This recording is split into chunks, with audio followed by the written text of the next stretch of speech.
नमस्कार, मैं हूं मुकेश शर्मा। आप देख रहे हैं राग टीवी। राष्ट्रीय प्रेस दिवस की सबसे पहले सभी पत्रकार बंधुओं को हार्दिक शुभकामनाएं।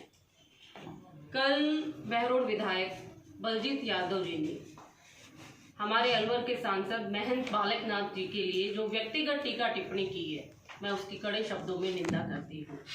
ये भारत देश है और यहाँ की संस्कृति हमेशा यही कहती है कि जब बसंत आता है तो प्रकृति निखर जाती है और जब संत आते हैं तो संस्कृति निखर जाती है। हमारे महाराज जी पर जो टीका टिप्पणी की गई, अगर बहरोड विधायक इस प्रेस कॉन्फ्रेंस में जो पुष्पवर्षा हुई और जो उन्होंने पिछले 4 सालों में कार्य किए हैं, इन विकास कार्यों की चर्चा करते तो आम जनता के बीच में एक सकारात्मक मैसेज जाता और कहीं ना कहीं वो कुछ अच्छा करने का एक प्रयास होता।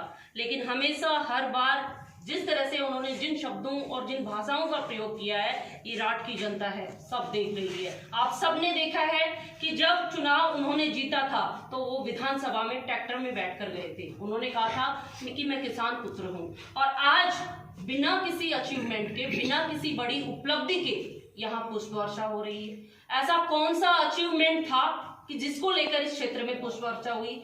आज बहरोड क्षेत्र के, पूरे राठ क्षेत्र में सड़कों के क्या हालात हैं आप सब जानते हैं। किसी भी गांव में हम जाते हैं, वहां गांव के मेन जो चौपाल और मेन जो रास्ते खुलते हैं, हर जगह घुटनों तक का कीचड़ है।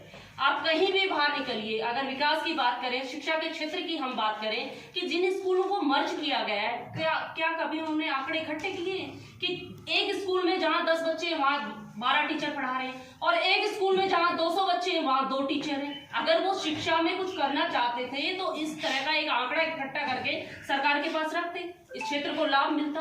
आज जिस तरह के स्कूल और कॉलेजों को मर्ज किया गया, जो नई कॉलेजें खुली गई उन्होंने खुलवाई है, क्या हालात है उनके?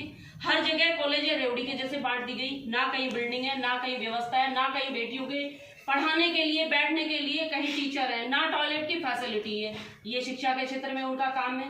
अगर हम चिकित्सा की बात करें तो हर पीएचसी की हर गांव में क्या हालात है आप मुझसे ज्यादा जानते हैं। आप सवाल कीजिए, पूछिए कौन से बड़े अचीवमेंट उन्होंने किए हैं। आज जब बात आती है हमारे राठ क्षेत्र की, यूथ में जो क्राइम है उसके क्या हालात है? आज ये यूथ में क्राइम कहाँ से आया है, किसके द्वारा तैयार किया हुआ है? आज के स्थानीय अगर हम स्थितियों का अवलोकन करें और हम देखें या समीक्षा करें तो आज इस राठ क्षेत्र में हमारे युवाओं को क्राइम में इन्वॉल्व करके पूर्ण रूप से बर्बाद किया जा रहा है और इसका परिणाम इस राठ क्षेत्र की आम जनता को भुगतना पड़ेगा। आने वाले 5-7 साल बाद में डालेंगी। पिछले दिनों में जो अलवर जिले के आंकड़े प्रकाशित हुए, उसमें 1 लाख से ज्यादा महिला मतदाता हैं। क्या वो महिला मतदाता अपने मान सम्मान और स्वाभिमान पर हमेशा जैसे एक कुठाराघात करेंगे, वो झेलती रहेगी? महिलाएं कब तक इस दंश को झेलेंगी? महिलाओं पर अनैतिक टीका टिप्पणी करने वाले किसी भी व्यक्ति को जो सामाजिक व्यवस्था में महिलाओं को खराब करता है, उसको महिलाएं कभी बर्दाश्त नहीं करेंगी। और जब ये राठ की मातृशक्ति जागेगी,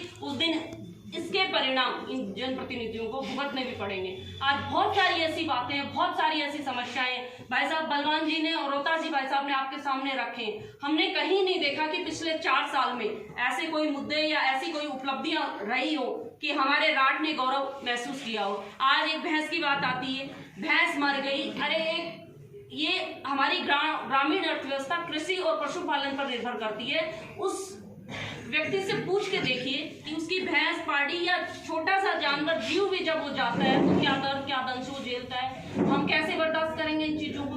तो सारे मुद्दे ऐसे हैं और सांसद जी के खिलाफ जो उन्होंने प्रेस कॉन्फ्रेंस की है, व्यक्तिगत टीका टिप्पणियों से दूर रहकर अगर विकास के मुद्दों को प्रमुखता दी जाएगी तो निश्चित रूप से आने वाले समय में ये राठ की जनता उन लोगों के लिए सोचेगी, विचार करेगी और अपने वोट का सही दिशा में इस्तेमाल करेगी। मैडम, आपने कहा कि विधायक जी ने कोई विकास कार्य नहीं कराए और गांव की चौपाल पर घुटनों तक कीचड़ है, लेकिन भाजपा सरकार ने हर गांव में गौरव पथ बना रखे हैं। कौन सा गांव है जिसमें घुटनों तक कीचड़ है?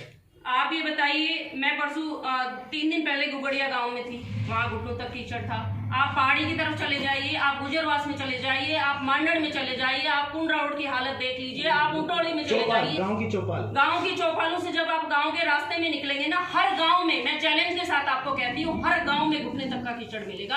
आपको एक गांव की चौपाल जहाँ कीचड़ नहीं हो, आप मुझे बता दीजिए, हम वहां जाएंगे और जहां होगा 1 साल बाद में हमारी सरकार आएगी और हम प्रयास करेंगे कि हमारे हमेशा हमारे भारतीय जनता पार्टी की रीति नीति और नियम में विकास प्राथमिकता में रहा है और हम पूरा प्रयास करेंगे कि इस राठ क्षेत्र में हम विकास को नई बुलंदियों और नई ऊंचाई तक ले जाएं। नीलम मैडम, अभी तक विपक्ष की भूमिका बहरोड में कांग्रेस ही निभाती आई है, जो कि खुद की सरकार विपक्ष में थी। तो क्या अब आगे अगले 1 साल तक भाजपा विपक्ष की पूरी भूमिका निभाएगी?